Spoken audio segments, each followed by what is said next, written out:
তোমাক লগ পোৱাৰ পাছৰে পৰা মই মোৰ জীৱনটোক লৈ চিৰিয়াছ হ'ব শিকিছোঁ।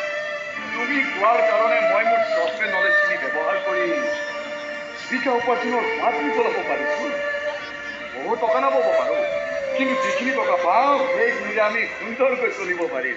বহুত বেছি টকা মোকো নালাগে অনুভৱ। আৰু এনেও ঘৰ সংসাৰ এখন টকাৰে নচলে, এই মৰমেৰেহে চলে।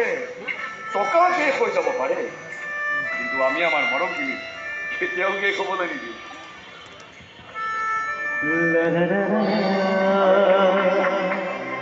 তুমি যদি মোৰ কাষত থাকা, তোমাৰ মৰম যদি মোৰ কাষত থাকে, মই বহুত কাম কৰিব পাৰিম, বহুত কষ্ট কৰিব পাৰিম।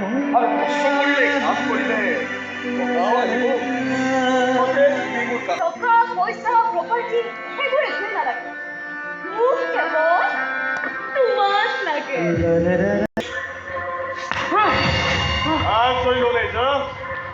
তোর দেদারে তোর শার্ট লেতেরা করে পেলাম মই সরি গলাইছ মুখ সরি গলাইছ ভুল করেছ তাত গতে বহুত বেশি ডাঙর ভুল করেছ পাপুকা তই হয়তো না জানো তই যার হাতত ধরিছ কেনে তার ননসেন্স হয় যাক দেখিলেই সবে সেন্সলেস হয়ে যায়।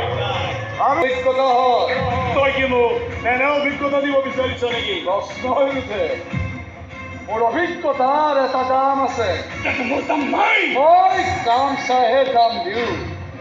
কিন্তু হেৰি বেটাৰ ধন্যবাদ দেউতা। কিহৰ বাবে? তুমি যে মোক ধন্য বুলি ক'লা। খঙত কৈছো, তোৰ পৰা ধন্যবাদ পাম বুলি কোৱা নাই, ক'লো মোৰ ওপৰত এনে হেম্বেলাই নাথাকিব।